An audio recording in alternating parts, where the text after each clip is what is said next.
Hi guys. Okay, guys is the generic guys. I'll be more appropriately correct, guys and gals. How's that? All right, learning objective 2. Distinguish between the direct and indirect strategies in conveying unfavorable news. Let me get to where this is in my book. 289, and this goes over onto page 293. So, analyzing it. How are you going to do this? Unfavorable news in business doesn't always fall into nice, neat categories. To successfully convey bad news, writers must consider audience, purpose, and context. And by now, that should be very familiar to you. Okay.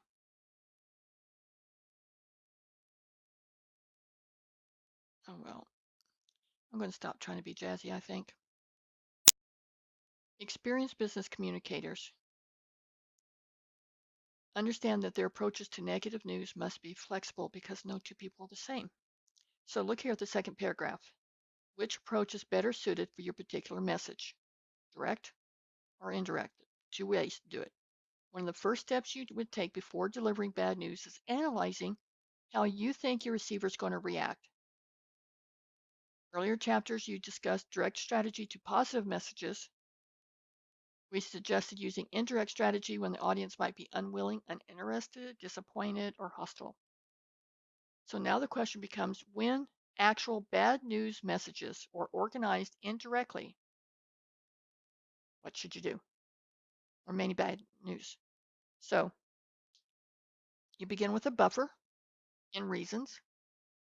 Occasionally, bad news messages may be mixed, containing some good and some bad. However, the direct strategy with the bad news first may be preferable in the situations that we're going to look at next.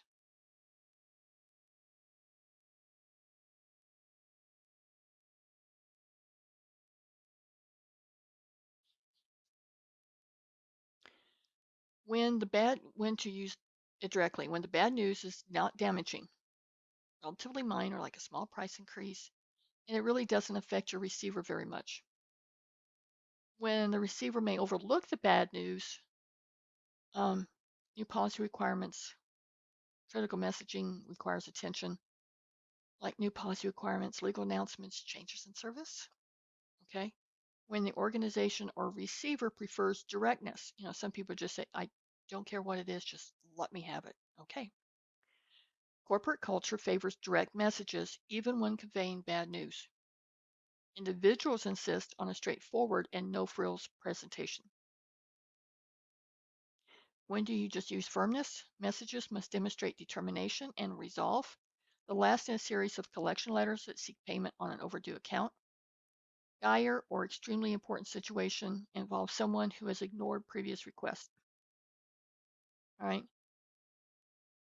In figure 9.3, which is we're going to get to on the next page, Stephen Lewis is fairly direct in a letter announcing a security breach.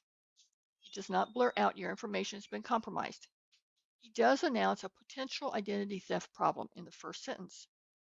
He then explains that a hacker has compromised roughly a quarter of the customer accounts. And then in the second paragraph, he recommends that the credit union customer, Michael Arnish, take specific corrective action to protect his identity and offers helpful contact information. Respectful is the tone and very serious. If you must write a security breach message, describe clearly what information was compromised, how it occurred, what data was stolen if you know, and how the thieves have reused the information. Next, disclose what your company has done to repair the damage. Then list recommended responses most appropriate for the type of data compromised. If Social Security numbers were stolen, urge victims to place fraud alerts on their credit reports. Include the agency's addresses. Designate a contact person in your organization and work with law enforcement. Security breaches messages provide a good example of how to employ the direct strategy. All right. Now, when to use indirect strategy. Some writing experts suggest indirect ill suits today's skeptical, impatient, and even cynical audience. All right, so to be sure, in social media, bluntness seems to dominate. Directness is equated with honesty, hedging with deceit. Okay, so kind of a difficult line. Okay, we're going to page 291.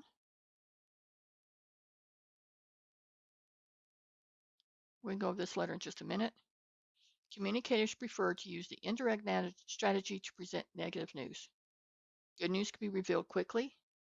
Bad news may be easier to accept when broken down gradually. Even a direct bad news message can benefit from sandwiching the negative news between positive statements. Okay, so let's look at this.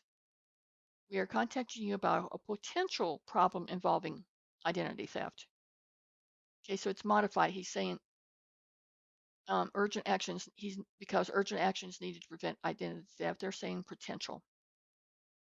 Then they go on to explain on August 30th, names with social numbers, social security numbers, birth dates, email were compromised in an apparent hacker attack.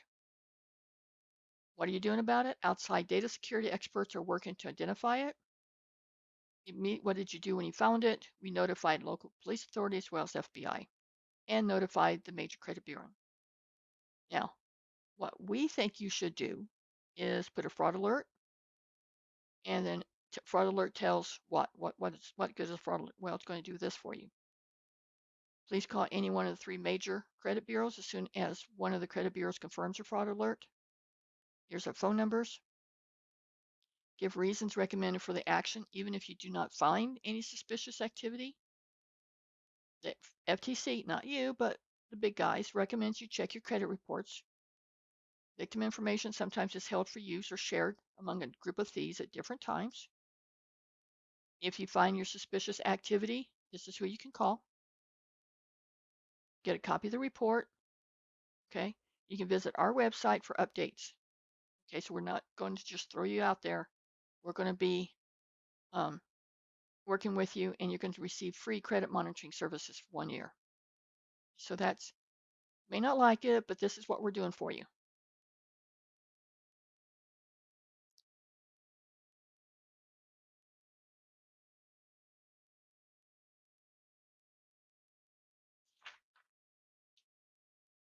Deciding when to deliver bad news indirectly is when it's personally upsetting. Refusal of a promotion, rejection of a grant proposal, any inconveniences or disadvantages. When the bad news might provoke a hostile reaction. When bad news threatens the customer relationship, or when bad news is unexpected. Whether to use direct or indirect depends largely on the situation, the reaction you expect, and your goals. Direct method saves time and preferred by some who consider it more professional and even more ethical. Others think that revealing bad news slowly and indirectly shows sensitivity. By preparing the receiver, you tend to soften the impact.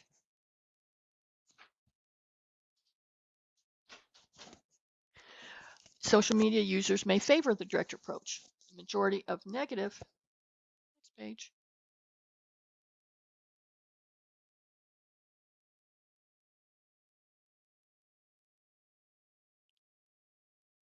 messages are still conveyed indirectly, as we're going to look at in figure 9.5. The major differences between the 2 strategies are whether you start with a buffer and how early you explain the reasons for the negative views.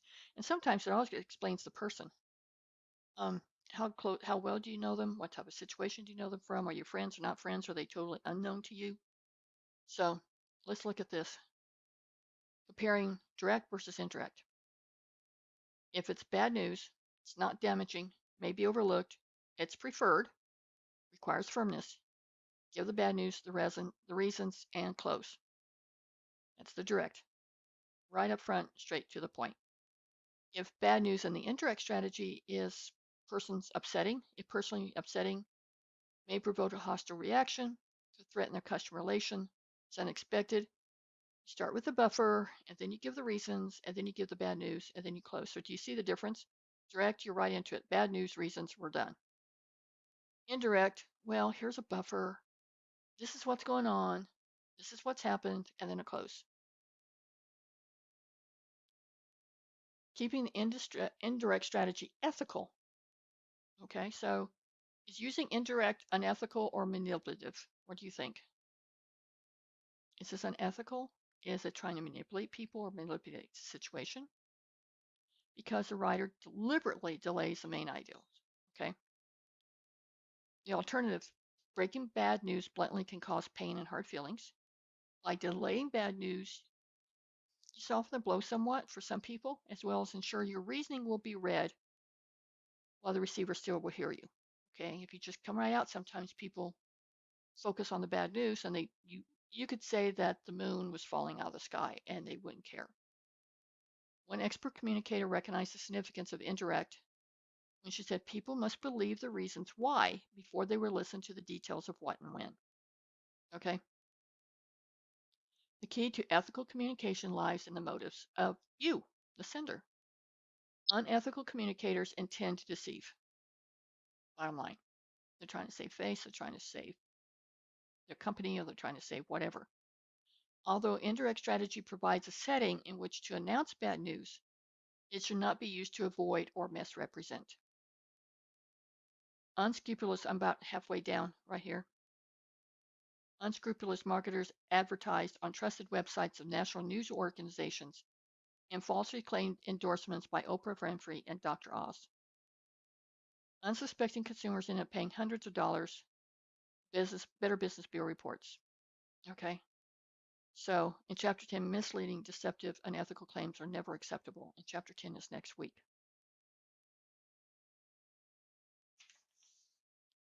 And 294 is Objective 3.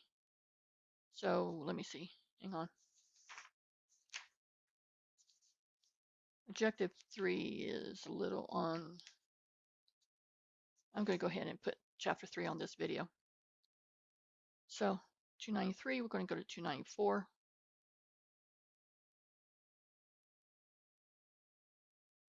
Enjoying the flashing of numbers. Composing effective negative messages. There is a video almost right as you open up the lectures for this week that talks about negative messages and positive messages, and just kind of gives a different spin on things. They're not super long, I promise you. You may want to look at it just to kind of help you write your homework or just to understand everything. So opening indirect messages with a buffer. Remember that diagram we just looked at? A buffer is a device to reduce shock or pain. To buffer the pain of bad news, begin with a neutral but meaningful statement that makes the reader want to keep reading. Remember, you don't want them to shut you out or shut down. Buffer should be relevant, concise, and provide a natural transition to the explanation. In other words, it flows. Don't say thank you for your letter. Not all business communication authors agree that buffers actually increase the effectiveness. So it's going to be kind of your call. If you don't know how to talk to a client or a customer, ask somebody that's been there for a while and maybe you've done this a few times. Best news. Start with part of the message that represents best news. For example, a message to workers announced the new health plan rules, limiting prescriptions to a 34-day supply and increasing co-payments. With home delivery, however, employees could save up to $24 on each prescription. So to emphasize the good news, you may write, you can now achieve significant savings and avoid trips to the drugstore by having your prescription drugs delivered to your home. And oh, by the way, okay, compliment, praise the receiver's accomplishments, organization, their efforts. A letter declining an invitation to speak, you could write, the Thalians have my sincere admiration for their fundraising projects on behalf of hungry children. I am honored that you asked me to speak Friday, November 5th, but you can almost see the but coming, can't you? Appreciation, okay? I appreciated learning about the hospitality management program at Cornell and about your qualifications in our interview last Friday. Avoid thanking the reader, however, for something you're about ready to refuse. Agreement. Make a relative statement with which both reader and receiver can agree. A letter that rejects a loan application might read, we both realize how much export business has been affected by the relative weakness of the dollar in the past 2 years. Facts. Provide objective information. Cutbacks in the hours of employees' cafeteria. During the past 5 years, the number of employees eating breakfast in our cafeteria has dropped from 32% to 12%. Well, that's kind of a given. They can kind of figure out what's coming. But you're making it feel better. Does that make sense? And you can do the reality check of mending fences and restoring trust with effective apologies.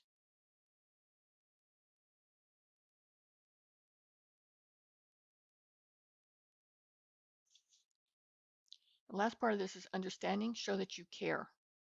We know that you expect superior performance from all the products you purchase from off the city. That's why we're writing personally, people like the word personally, about the Omega printer cartridges you recently ordered. You learned about making apologies in the adjustment messages in Chapter 8. We expand that discussion here because apologies are often part of negative news messages. The truth is that sincere apologies work.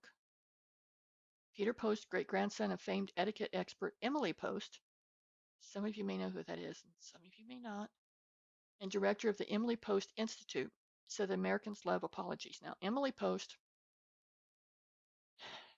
was around when I was growing up, and if you wanted to have set a table just right, if you want to have, the plate, the glass, the silverware, the napkins, and all that set up just right for your dinner party or for guests coming over, you would follow Emily Post's way of doing it. You guys that are 30 or younger, I expect you're probably laughing, but that's okay. Emily Post told you how you should be in etiquette, when you should sit down, how you should cross, how young ladies should act, how young men should behave. So that's who Emily Post is, okay? They will forgive almost anything if presented with a sincere apology. An apology is defined as an admission of blameworthiness and regret for an undesirable event. They cost nothing. Many times they go a long way in soothing hard feelings. Professional writer John Cador recommends what he calls the 5 R's model for effective apologies in business. So here's the 5 R's. Recognition, acknowledge a specific offense, accept personal responsibility, embrace I apologize and I'm sorry, restitution, what are you going to do about it, and promise it won't happen again and mean it. All right, so that's your 5 R's. Recognition, responsibility, remorse, restitution, and repeating.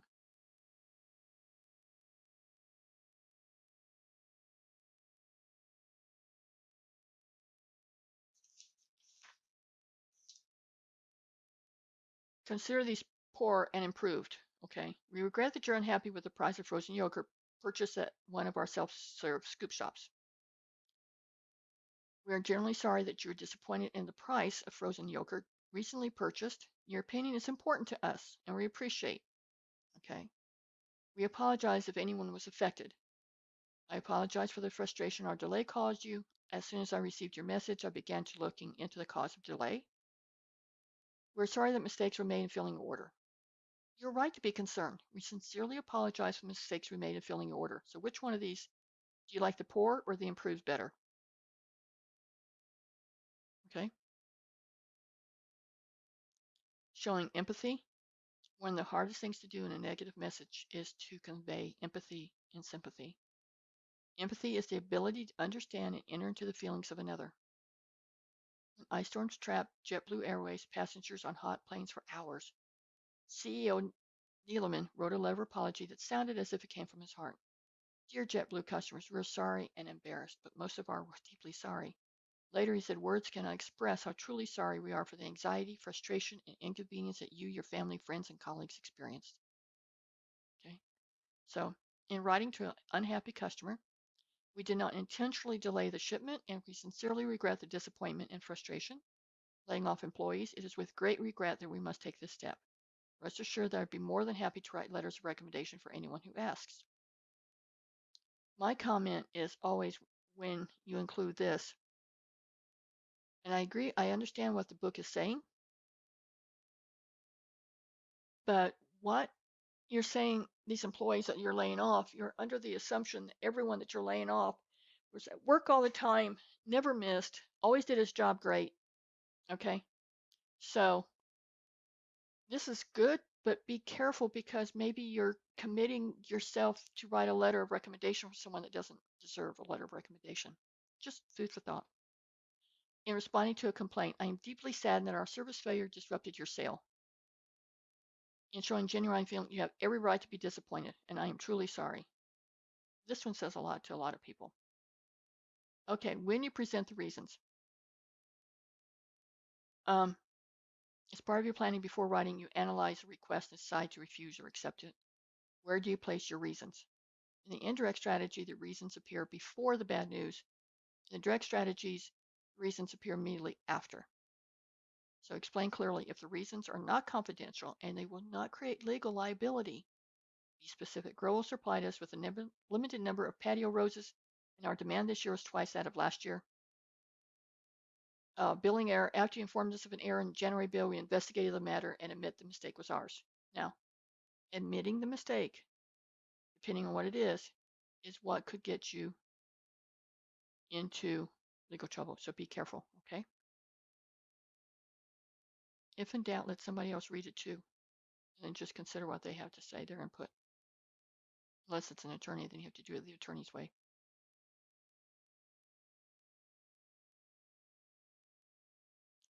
Citing the reader or other benefits, if possible. Readers are more open to bad news if in some way, even indirectly, it may help them. We tested our ability to hem skirts a few months ago. This process proved to be very time consuming. We have decided not to offer this service because the additional cost would increase the selling price of our skirts. We did not want to impose that cost on our customers. We decided to save money and time, but we didn't want to charge you for it. Readers may recognize that someone or something else benefits. Although we would like to consider your application, we prefer to fill managerial positions from within. Explaining company policy. Readers resent blanket policy statements prohibiting something. Company policy prevents us from making cash refunds. Contract bids may be accepted from local companies only, or the most beloved company policy requires us to promote from within. Instead, we prefer to promote from within because it rewards the loyalty of our employees. Okay? Choosing positive words because the words you use can affect a reader's response. Be careful.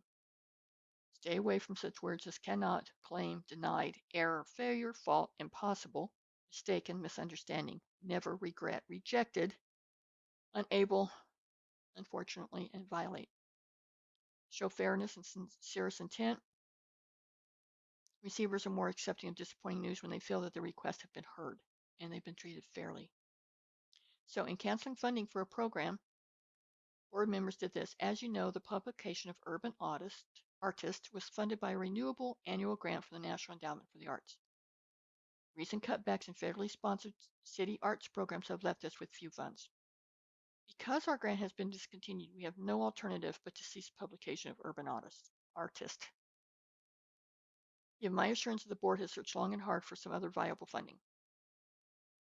And June's issue is going to be our last. Cushioning the bad news. This is when you put the bad news strategically. Instead of spotlighting it, sandwich the bad news between other sentences. Don't let the refusal begin or end a paragraph. Reader's eye will linger on those high visibility spots. Another technique is putting a painful ideal in a subordinate clause. Listen, although another candidate was hired, we appreciate your interest in our organization and wish you every success in your job search. Subordinate clauses often begin with words although, as, because, if, and since.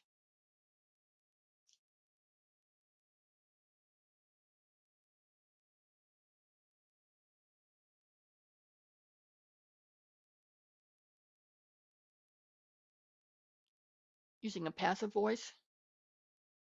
Passive voice verbs enable you to depersonalize an action. Use a passive voice for bad news. In some instances, you can combine passive voice verbs and subordinate clause. Although franchise scoop shop owners, man, that's hard to say together, cannot be required to lower their frozen yogurt prices, we are happy to pass along your comments for their consideration. Highlight the positive. Instead of saying we will no longer allow credit card purchases, we are now selling gasoline at discount cash prices. Implying the refusal, because we will soon be moving into new offices in Glendale, all our funds are earmarked for relocation costs. We hope that next year you'll be able to support your worthwhile charity. Suggesting a compromise, the writer softens the bad news by proposing an alternative. Although private tours of the grounds are not given, we do open the house and its gardens for one charitable event in the fall. I'll give to the charity and you can see the house. When you close pleasantly, do forward-looking and alternative follow-up good wishes and freebies. Thanks for your bid. We look forward to working with your talented staff. Or I will be happy to give you a free inspection and consultation. Please call this number to arrange a date for my visit. Prospective homebuyer, although the lot you saw last week is now sold, we do have 2 excellent view lots available at a slightly higher price. Misprint, please note that our website contained an unfortunate misprint offering $850 per night, Boa Boa bungalows at $85.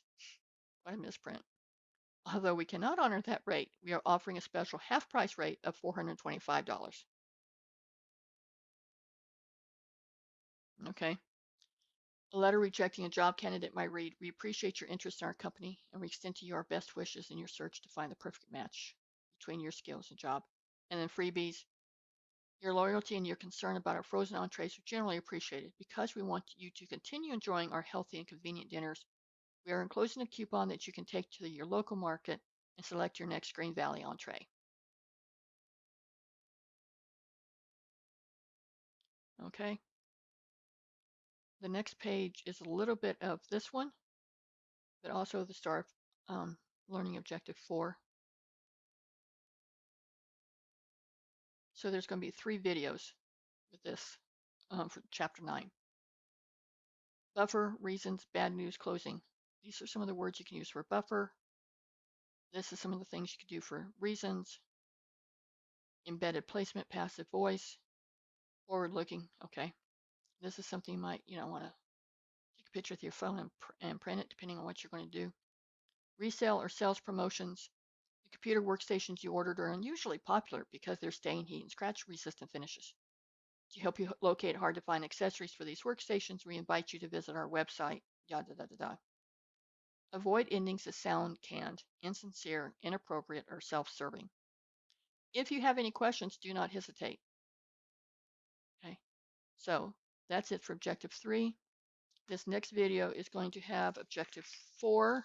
Let me see. Okay, 4 is 7 pages. You listen to me jibber jabber. Okay, and 5 is only about 3 pages. All right, so yeah, the next video is going to have 4 and 5 on it. Take care.